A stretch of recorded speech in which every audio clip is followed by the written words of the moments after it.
Hello, welcome you all to law सीखो। इस week हम दो इम्पॉर्टेंट बट बहुत ही छोटे टॉपिक्स के बारे में बात करेंगे, बट काफ़ी इंटरेस्टिंग है, इनके बारे में नॉलेज होना काफ़ी ज़रूरी है। तो जो आज का जो हमारा पहला टॉपिक है, ये हमारे इंडियन कॉन्स्टिट्यूशन के प्रीएम्बल के बारे में है। हमारे इंडियन कॉन्स्टिट्यूशन के प्रीएम्बल में एक टर्म है, दैट इज सेक्युलर, जिसके अराउंड बहुत टाइम कंट्रोवर्सी चलती रहती है, और वैसी ही कंट्रोवर्सी हमें देखने को मिली। तो हम इस वर्ड के बारे में बात करेंगे कि ये जो सेक्युलर टर्म है, ये कब ऐड हुआ, कैसे ऐड हुआ, किस कॉन्टेक्स्ट में ऐड हुआ, और इसका ट्रूली इम्प्रेशन या मीनिंग क्या होता है ऐड होने के बाद में, और क्या इम्पैक्ट इसने डाला कॉन्स्टिट्यूशन के ऊपर, हम उसके बारे में भी बात करेंगे। तो हमारे देश के वाइस प्रेसिडेंट काफ़ी बार न्यूज़ में रहते हैं, इस बार वापस न्यूज़ में आए। हमारे देश के वाइस प्रेसिडेंट जगदीप धनखड़, इन्होंने कहा है कि जो सोशलिस्ट और सेक्युलर, ये जो पर्टिकुलर दो टर्म हैं जो कि हमारे प्रीएम्बल में ऐड किए गए थे at the time of emergency. अब ये दोनों टर्म और इमरजेंसी की बात क्यों आई? बिकॉज 25 जून को इमरजेंसी इम्पोज हुई थी, ठीक है, तो उसी की एनिवर्सरी थी। तो उसी को लेकर यहाँ पे बताया गया कि ये जो दोनों वर्ड ऐड करे हैं, ये कहीं ना कहीं सनातन जो है, स्पिरिट ऑफ सनातन जो है, उसके अगेंस्ट जाता है, उसको उस तरीके से रिस्पेक्टफुल वे में नहीं रखता है, ठीक है। अब इसी लाइंस पे बहुत बार हमारी कंट्री की रूलिंग पार्टी बीजेपी और उसके साथ साथ आरएसएस लीडर्स भी इसी के अराउंड बात कर चुके हैं।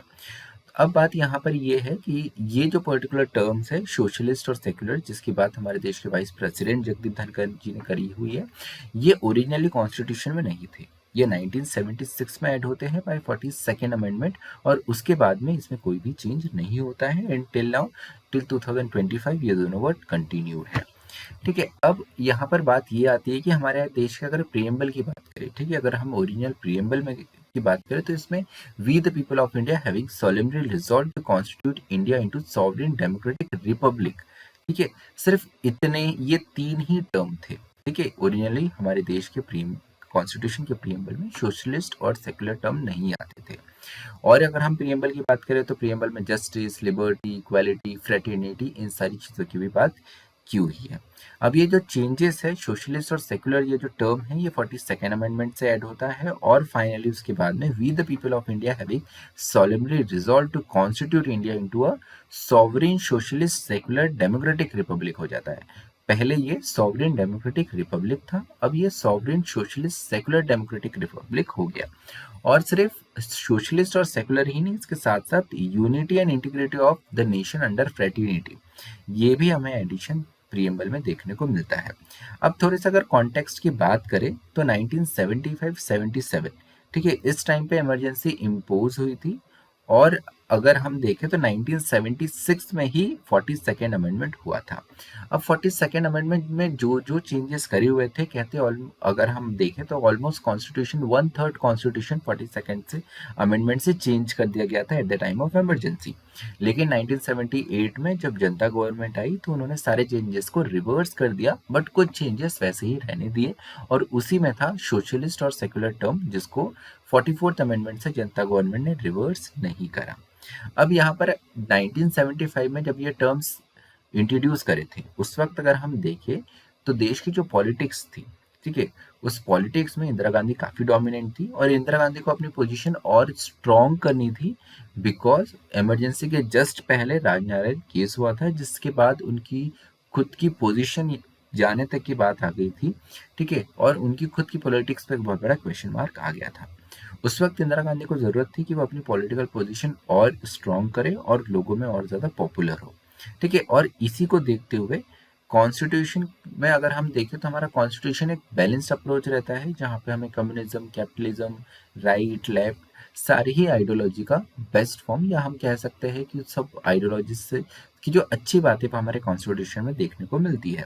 अब हमारी कंट्री अगर हम देखें, तो at the time of independence also, और उसके बाद में वह इमरजेंसी के टाइम तक भी अगर हम देखें, तो हमारी कंट्री में पुअर्टी, ठीक है, मेल न्यूट्रिशन, ये चैलेंज रहा है, और अभी भी अगर हम बात करें, तो अभी भी ये इंडिया के कुछ हिस्सों में चैलेंज है।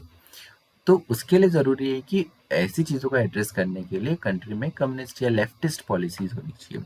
तो इसी लेफ्टिस्ट पॉलिसी अगर हम बात करें, तो अलाइन, ये particular secular socialist term add करने से हमारा कॉन्स्टिट्यूशन जो है, ये इन्हीं लेफ्टिस्ट पॉलिसी से अलाइन होता है, और जिसमें हमने फर्दरेंस में अगर चीज़ें हम बात करें तो नेशनल बैंक नेशनलाइजेशन और गरीब हटाओ जैसे मूवमेंट देखने को मिले। उसके अलावा अगर उस सोशलिस्ट ये जो है ये स्टेट का शिफ्ट बताता है कि कैसे हमारी जो इकोनॉमी है वो सोशलिस्ट इकोनॉमी, देखिए हमारे इकोनॉमी में जो रिफॉर्म्स हुए थे उस टाइम जो कि सोशलिज्म टुवर्ड्स टिल्टेड थे उसी को रिफ्लेक्ट करता है। अब अगर उसके अलावा अगर हम सेकुलर की बात करें तो secular aim to reaffirm India's pluralism amid rising right wing forces Jan Sangh. So Emergency के पहले और इमरजेंसी के दौरान भी जनसंघ जो है इसकी पावर बढ़ रही थी। अब जनसंघ की अगर हम बात करें तो Jan Sangh very openly they have admitted कि उनका जो आइडियोलॉजी है वो राइट विंग आइडियोलॉजी है। अब राइट विंग आइडियोलॉजी में मतलब आप एक पर्टिकुलर रिलीजन पे एम्फेसाइज कर रहे हो जो उस लैंड में मेजॉरिटी या पहले से ही जो रिलीजन था उसी को आप इन्फोर्स करना चाहते हो, ठीक है। अब इसी को नलीफाई करने के लिए या डाइल्यूट करने के लिए हम कह सकते हैं कि सेकुलरिज्म ये टर्म इंट्रोड्यूस करा जो कि इंडिया की प्लूरलिज्म जिसको हम अनेकता कहते हैं उसके लिए ऐड किया गया। उसके साथ साथ इंटीग्रिटी की भी अगर हम बात करते हैं, इंटीग्रिटी यहाँ पर हमें ये देखने को मिलता है कि देश को एक साथ बांधने का काम करता है, इसलिए इंटीग्रिटी ये टर्म भी प्रीएम्बल में ऐड करा।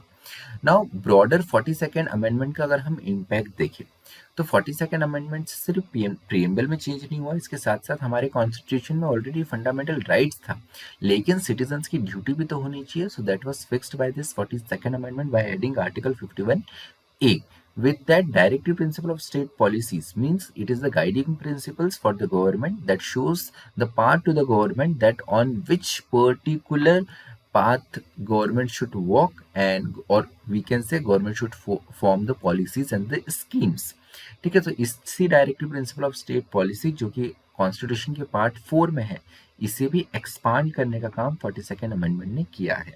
उसके साथ में अगर हम बात करें diluted the judicial review power, ठीक है। 42nd अमेंडमेंट में ये भी देखने को मिलता है कि कोर्ट्स की पावर को कर्टेल करने की कोशिश करी है और उसके साथ साथ डीलिमिटेशन ऑफ कॉन्स्टिट्यूंसीज जो है वो भी 1976 में यहाँ पर हमें उसकी फ्रीजिंग देखने को मिलती है।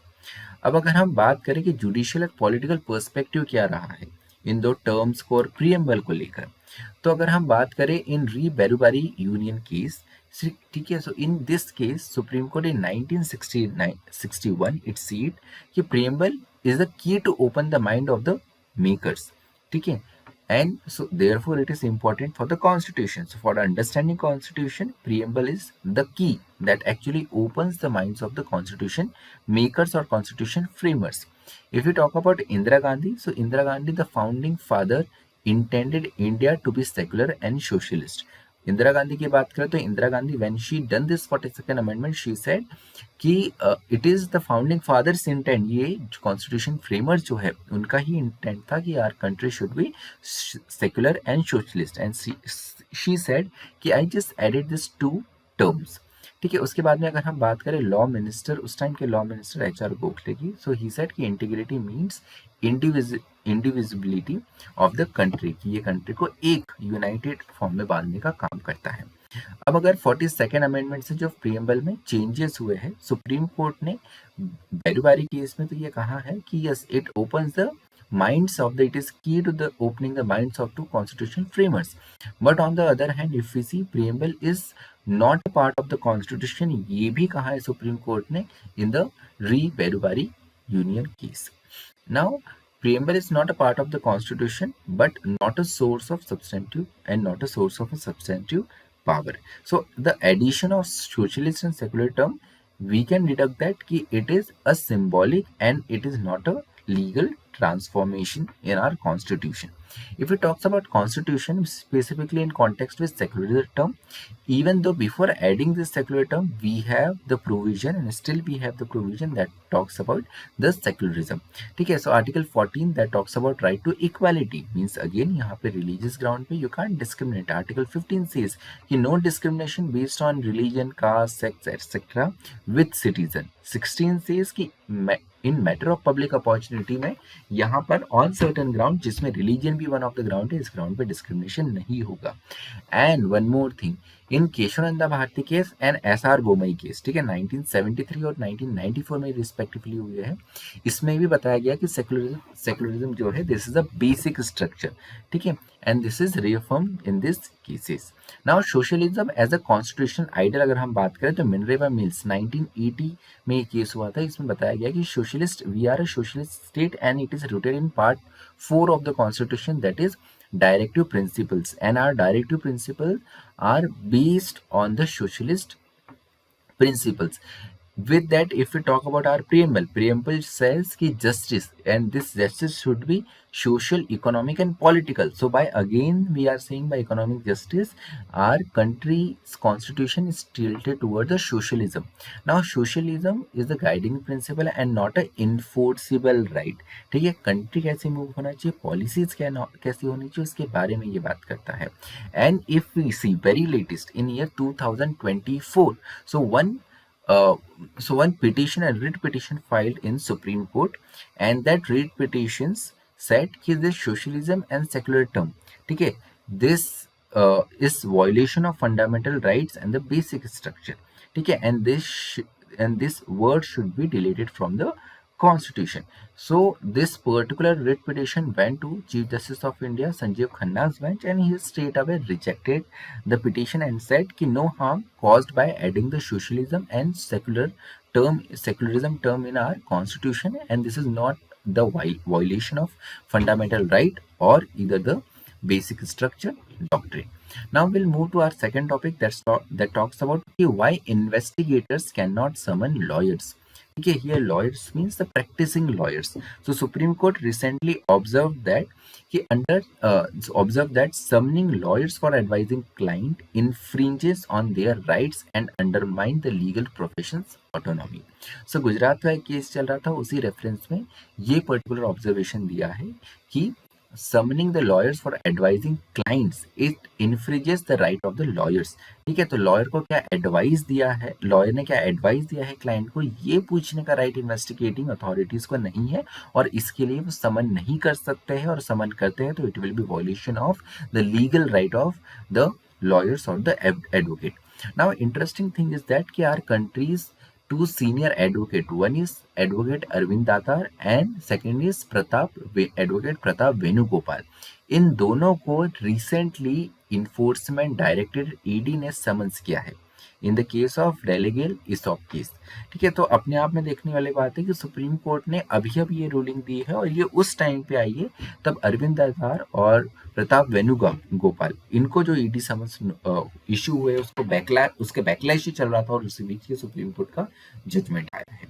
अब अगर हम बात करें कि ये जो पर्टिकुलर बात करी यहाँ पे सुप्रीम कोर्ट ने कि लॉयर्स का राइट होता है कि वो अगर अपने क्लाइंट को कुछ बता रहे हैं तो वो उसको डिस्क्लोज करने के लिए इन्वेस्टिगेटिंग अथॉरिटी फोर्स नहीं कर सकती है। So whether we have any statutory provision for that, so answer is yes, we have a statutory provision in our evidence law. ठीक है, so earlier we have Indian evidence act, now we have BSA, that is Bharatiya Sakshya अधिनियम of 2023.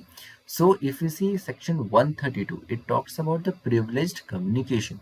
It says कि advocates cannot disclose the client communication even after their end of employment, ठीक है, or end of the assignment. But there is an exception. There is a 3 scenario in which disclosure by advocate is permitted. First, the client consent. Second, when communication is made for any illegal purpose. And third is when advocate witness a crime during the employment.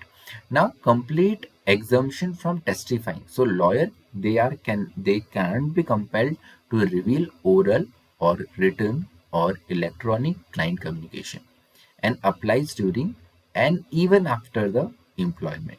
So privilege, but interesting thing is that this privilege is only given to lawyers advocate.